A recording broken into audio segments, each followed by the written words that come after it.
Kia ora koutou, welcome to Shared Lunch. I'm Garth Bray. I hate to be Captain Obvious, but if you are an airline and you're not flying, you can't make money. And sadly, that's been the picture for part of Air New Zealand's fleet, up to a fifth of its planes grounded at any one time, thanks to engine trouble that's also dragged down its results. You add into that higher non-fuel costs and a weak economy where fewer people are flying domestically.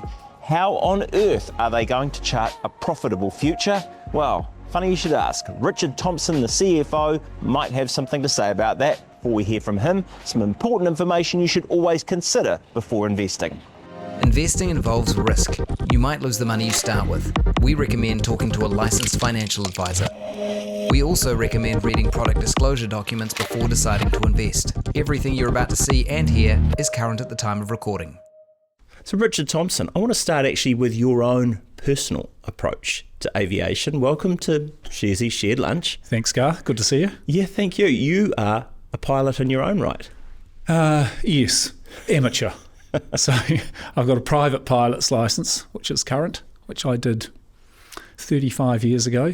I fly a little bit around sort of the country, down in central Otago up here, sort of once or twice a month. Not enough. Love it. But yeah, it's not quite the same as flying a jumbo, but it's my little outlet. So being someone that's always been interested in aviation, then it must be a bit of a drain to be working here. It is. It's a lot of fun. I first joined here in 2004 and have had an association in a professional capacity with the airline since 2001 or 2, I think it was.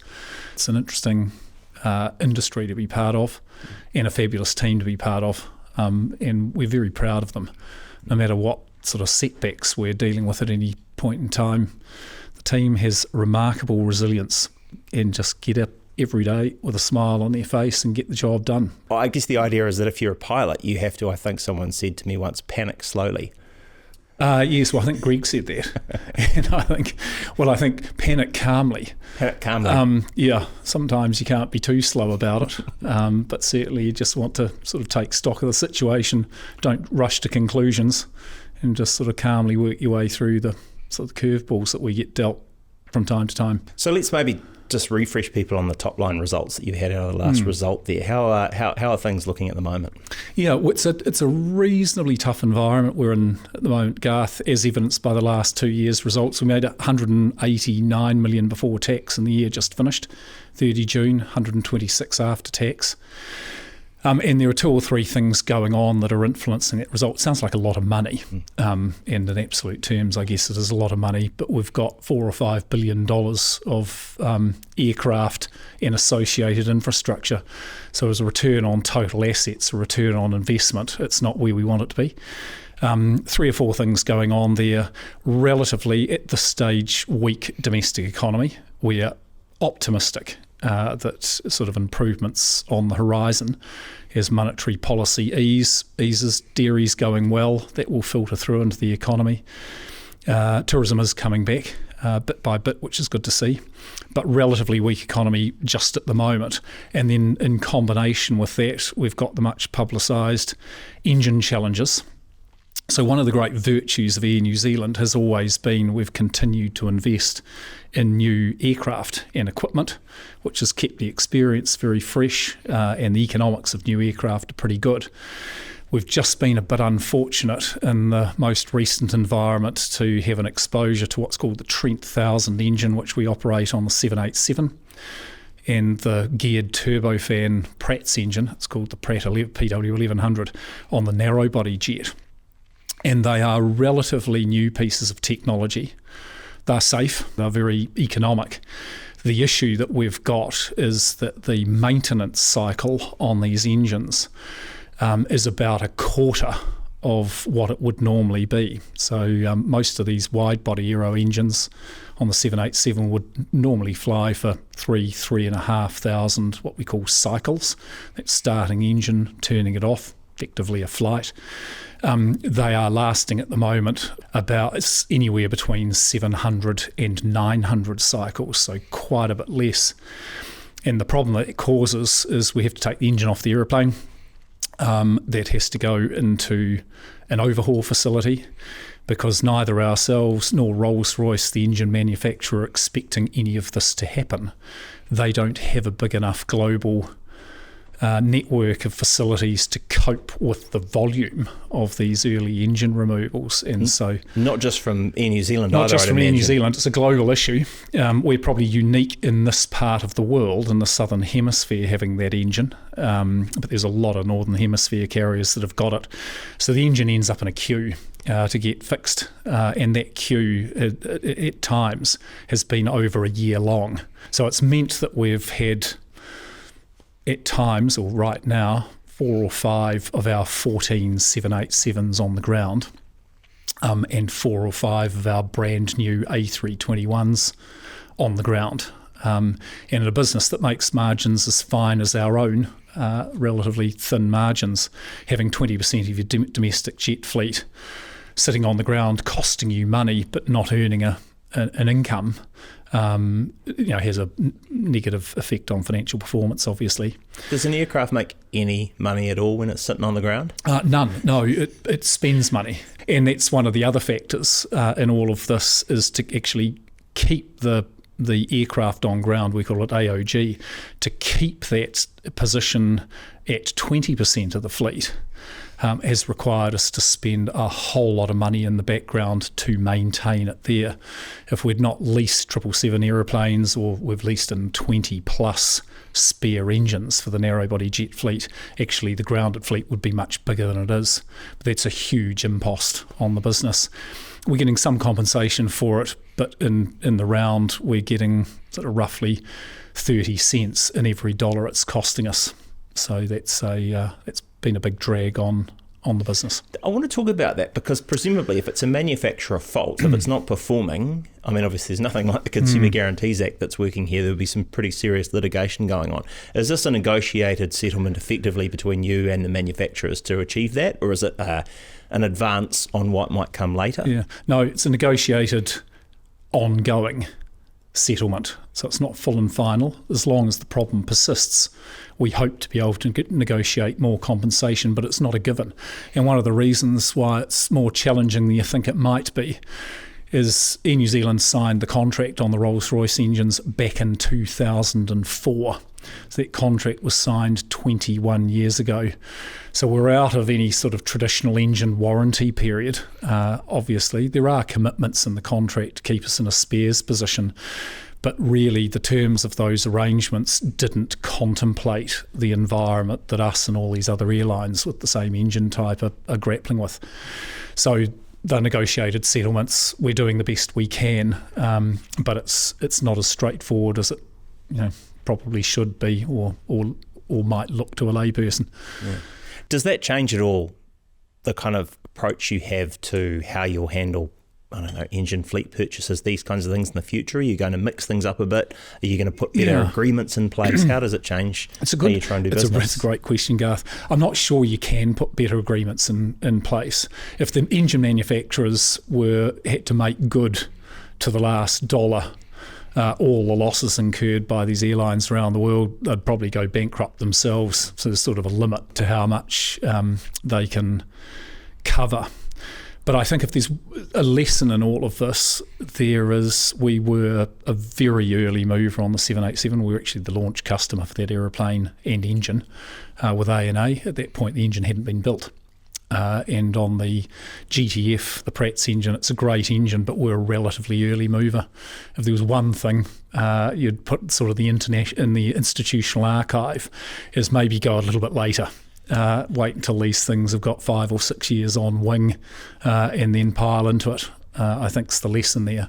In terms of sort of going back to the engine itself that we've got, they are good engines, and when they're performing, they perform really well. We've got a bit of diversity going forward. On the 787, we'll have both the Rolls and the Gen-X on the new airplanes that are starting to deliver from early next year, and we've got a mixture of the old V2500 and the GTF on the Airbus fleet. So we do have a bit of diversification of technology across the airline. But so how did you reach the view that you would have achieved substantially higher revenue without this problem? I think it was like 165 million was the figure. That's net of compensation. Wow. So the cost to us is, in gross terms, 250, 300 million. And that's a combination of a number of factors. One, we are flying at the moment the wrong aircraft types to the wrong markets. So we've got great big 777s with huge premium cabins flying up to Japan, for instance, which is the wrong size aeroplane and the wrong cabin mix for that market. They've got higher variable operating costs, so that's expensive. We've got the cost of leasing extra aircraft in to keep the network intact to the extent we can. So we've got, as I said, 3 777-300s that we've rented in short term. By that I mean anywhere between 3 and 6 years. And so that's an expense. All of those aeroplanes are in a different configuration to our own. So we carry an entire bespoke parts pool for the aeroplane, different catering carts. The seats themselves have got different componentry on them, so we have to carry huge inventories of different components. So you've had to buy a whole bunch of spare parts we have to you didn't need? Yep, millions of dollars of all that. And then on the narrow-body jet fleet I alluded to before, we've had to keep the fleet flying, what we've got flying, we've had to lease in a huge number of spare engines. Normally we would have 4 spares in normal times. We are carrying 20, soon to go to 21, and these at enormous cost. So without giving too many secrets away, the cost of renting these engines runs to up to a couple of $100,000 a month per engine. And that's before you start burning any time off the engine, because there are life-limited parts on it. So the total cost of that's enormous. So that's the second big issue. The third issue is, because we don't know when this problem's exactly when it's going to cure itself, and we want to be ready to fly the full network when the engine issue recovers, we're carrying most of the staff that we were carrying pre-COVID in different parts of the business: pilots, airports, engineering, and maintenance. That has to be a lesson from COVID, surely, because I think as a company, you lost a huge number of staff to deal with the shutdown, right? So you also got all the staff for that very reason. We've learned through the COVID that it's really hard, particularly in a country as small as this, with a highly specialised workforce. You can't just magic them up. So we've got everybody on deck, but we are flying 12% less capacity than we were in 2019. So there's a big scale diseconomy occurring there in the short term, but we are playing a long-term game. So we're not chasing it down. We're prepared for the upswing. Lucky you've got a bit of a bank balance there to cushion the fall. It is helpful. We don't take it for granted though, and we certainly don't want to waste it. That's on top of a high cost environment, as I understand, where you're paying a lot more. What sort of extra costs are you carrying that everybody is facing if they're in the airline business? I think so. Everybody in the airline business is facing higher labour costs, although that is starting to has moderated over the last year or two. Engineering parts and components are still incredibly expensive.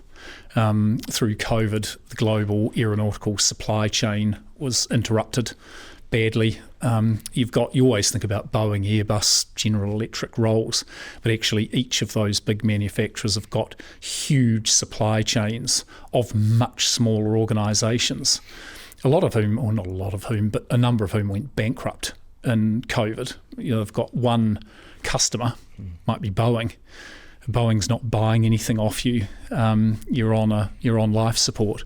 So a lot of them disappeared from the landscape during COVID, and some of them haven't come back. And the ones that are back are inundated with demand, can't keep up with it. So classic economics, supply, demand. You haven't got much supply, plenty of demand. Guess what that does to prices? So we're still seeing that increase materially, and we buy a lot of those parts and materials in US dollars. So the current exchange rate isn't helpful on that front either. But I think, Gosh, why are you still shut up shop and go home kind of thing? oh no, well no, we love it. We're New Zealand's largest air carrier. We're obviously the biggest operator domestically. We've got a big network domestically. We sort of cover just about everything. We've got some really good regional operators, Air Chats, Sounds Air, Great Barrier. More deals with them, you think, coming? Origin, they do some great jobs, in some of the smaller ports. Really good job. They're facing similar pressures to us, and we're increasingly working with them where we can to just sort of help each other out. That government announcement around, I think it was like a $30 million facility to try and help that inlining, sort of enabling them to tick it straight through to your service or whatever. That's right. Is that going to help at all? I think it will help. We shouldn't overstate the benefits of that, but it is beneficial. And does that make those smaller regional flights potentially more viable, those smaller operators more viable? It should help, yes. Might bring the price down a wee bit? It won't bring the costs down, but it might help with the revenue and loads. Yeah. I mean, all this kind of comes back to what does it cost to fly around. I think I might have heard Greg saying like anything under $200 you're not really making any money. I think that's probably right. Little known fact, but fun fact, is the smaller the aeroplane and the shorter the sector you're flying, the higher the seat cost. So we often get sort of asked questions why it costs as much to fly from Timaru to Gisborne as it costs to fly from sort of Auckland to Brisbane, for instance, or even further afield, and it's just scale economies. It's the same reason why it costs you a fortune to go on a scenic flight around Mount Cook in a 6-seater versus flying Air New Zealand from Dunedin to Auckland. You're just spreading the costs over a much bigger base the bigger the aeroplane gets. Because it's an era of pretty stiff competition. I mean, obviously there's renewed competition in the domestic marketplace as well. That must make things quite challenging yet again. Yes, it is. Yeah, it is. And I mean, we've always had competition on domestic main trunk, and that competition is as intense as it's ever been. We've got a great network, a great product. We're very proud of the service we deliver. We're motivated to do that as affordably as we possibly can, working hard to ensure that we are price competitive. But we've got a very big ubiquitous network in New Zealand, and we're the only ones actually in the country that fly to virtually all of these places. The tough thing with some of the competition is the competition gets to pick and choose the ones that they want to go after us on, and so therefore tend to restrict the flying to the biggest, most lucrative sort of markets in the country. Behind all of that are some very patient shareholders, and I'm not even talking about the Crown at this point. I mean, I think I'm not wrong in saying that Air New Zealand is probably the most held stock, or one of the most held stocks on the Sharesies platform. It does seem to have quite a wide base. What's going on there? Because the results are, as you say, challenging. Yes, that's right. Why are people hanging on to it? Well, I don't know. We don't know whether people are hanging on to it or not. There'll be people buying and selling shares all the time. Well, you're selling and buying a few at the moment, aren't you? The buyback that's been going on. What are we about? $40 million through? That's right. It's a $100 million buyback, which we're sort of planning. Well, we need to have to sort of finish by the end of the calendar year, and we're a bit over halfway through that. And it's at reasonable prices, you would have to say at the moment. Yes, that's right. Yeah, and that's obviously we wouldn't be buying shares back if we weren't confident in the long term, medium long term value of the company. There's no point in us buying shares back for sort of more than we think they're worth. But we're in the middle of that process at the moment. We've got a capital management framework that we're working tightly within, and we just had some flexibility within that to offer an opportunity for shareholders that might want to sell into the buyback, the ability to do that. That comes at a cost, though. I mean, that's potentially funds that you could arguably use for, to support a dividend policy that's a little bit more generous than what it is at the moment. So we've got a different way of dealing with the dividend. So the dividend policy we published a couple of years ago links it to earnings, which we think is appropriate. So it's anywhere between 40 and 70% of rolling net profit after tax. So as earnings come under pressure, the dividend comes down, As earnings improve, the dividend goes up, but we treat decisions around buybacks entirely independently of earnings and the dividend policy. So the buyback is more a function of the strength of the balance sheet, our liquidity position, our capex profile, our gearing ratio, how much debt we've got in the business, and whether we've got the ability to fund a buyback while maintaining all our capital management metrics. So there's scope for the buyback program we're running today. But I think back to your thing around earnings and shareholders' patience, which I think it's an important. It's a very important question. We're obviously confident in the future of the organisation, but short-term earnings are under pressure, and sort of three reasons. I've given some of them, but three things that make a successful airline. Generally, you need some scale. So the business, it always helps, particularly in a high inflation environment. It helps if the business is growing, and we have plans to grow. We've got a great fleet plan. We've just taken delivery of 2 new A321 narrow-body jets, and we're getting some 787s early next year. 5 years late, mind, but they are arriving. But it's important to have growth. With 20% of the jet fleet on the ground at the moment, we haven't been able to sort of pursue the growth agenda we would have liked, but that is coming. The second element of it is new technology. New aircraft technology generally, or almost exclusively, lowers the seat cost of travelling. And we can use that to either make fares more competitive and grow the top line, and or bank it as margin, usually some combination of the two. But with our very best aircraft, 10 or 11 of them, grounded at the moment, we are not getting the fleet economics that we would have expected. We're paying for it.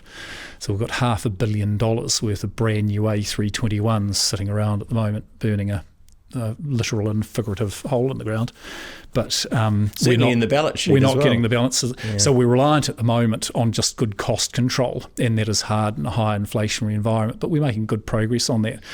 So we've got one of the three levers sort of going for us at the moment, but that will persist over 2026. But our expectation now, we're getting to closer to the end of these engine problems than the beginning. None of us thought it would take this long, but over the course of financial year 27 and 28, we would expect those issues to start resolving themselves, and we'll get onto a normal footing and start to have those three levers working in our favour. A couple of years back, I think, when you had the capital raise that sort of set yourselves up for all of this 2022, you were talking about being at about 90% of COVID levels by now? Yes, that's right. Nowhere near it? I think we're at about 88 of pre-COVID levels, 87, but at huge cost. All these rented 777s, all these rented engines, a whole bunch of new aircraft that we're paying for in terms of depreciation and invested capital that aren't doing anything. And so while we're close to that level of flying, it's coming at a significant cost burden that what we didn't anticipate. Nearly 4 years ago, Garth, was the capital raise. It'd be nice to get some tourists too. It would, yeah. Something like what I think I read, 50% or 55% levels coming out of China, compared with pre-COVID levels. Obviously, that's an industry-wide problem, but it's another one of those levers that Air New Zealand's always been quite keen to pull and support. Yeah. What's going on there? At a total country level, I think we're at 88% of where we were visitor arrivals pre-COVID. But within that number, averages are deceiving. So within that number, actually the US is ahead of where it was pre-COVID. So the exchange rate of a US tourist coming to New Zealand now, actually the exchange rate's amazing for all the reasons why it's tough for a Kiwi to travel to the US at the moment. So US is sitting actually well above where we were pre-COVID. Australia just behind. I think they might be 92, 93% of where they were, but there's strong demand out of Australia, so it's one of our best performing markets. As you say, or allude to, the big gap at the moment's out of China market, so we are, I think, half or very close to half of where we were before. I think I read somewhere it's like over $500 for someone to come here before they've even bought the ticket, right? There's a huge visa Yes. cost. Then you've got that extra visa levy that's been put on for tourism and conservation purposes. Are we sort of pricing ourselves out of the tourism market? I don't think it helps. So I'm not sure it's $500. It's $441, I think, for the visa. And then the hundy on top for And then the hundy on levy. top, yeah. So it is expensive. I was in our Singapore office a couple of weeks ago talking to the team up there, and there's no doubt it's a friction point compared to other countries who have got much lower sort of costs of entry. And I think one of the tough things with the visa is that it's a levy that's imposed at the time people are making decisions about where they're travelling. It's not like they've arrived in country. Can't do anything and about they're it. committed, so there's no doubt in my mind that it is influencing where people choose to travel. We have become a much higher cost destination than we were in the past. Still very desirable, and we're still getting good inbound tourism, but that is a friction point, I think. All of this makes me think, like I said, how on earth do you sort of keep turning up with a smile on your face then when it feels this challenging? I mean, any aircraft that sets out without knowing when it's going to land and where it's going to land is in some real trouble. We're an airline that's been around for 85 years. There's a huge amount of pride in the airline. It is an amazing place to work. A lot of our workforce, because they're aeronautically minded, we're the single biggest employer in the country by a long way of people in this industry. We've got a lot of people on the staff who have been with the company for 20 years like me, 30, 40, 50. In fact, I have a member of staff who has celebrated 60 years with the company. This sort of huge commitment to the cause. A lot of people on the staff have seen the various ups and downs through the years, and there have been. People are philosophical, I think, about where we're at in the cycle. We have a good plan going forward. Great fleet plan, great product. The wide body fleet at the moment is just starting now. It's being refreshed. We've got 4 of the 14 787s now with the new interiors in them. We fly the flag offshore, lots of different countries in North America, Japan, North Asia, Southeast Asia, Australia. So we're one of the country's biggest cheerleaders, and people just get a thrill out of that. And it doesn't seem to matter how tough the situation is.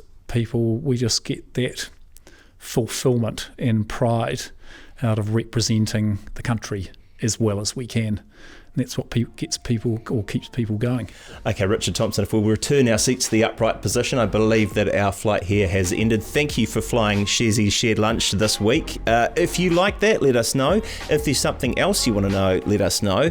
And hope you enjoyed that wherever you listen to it, straight off the app, on YouTube, on iHeart, all the places you get your podcasts. Kumatu, that's us for this week.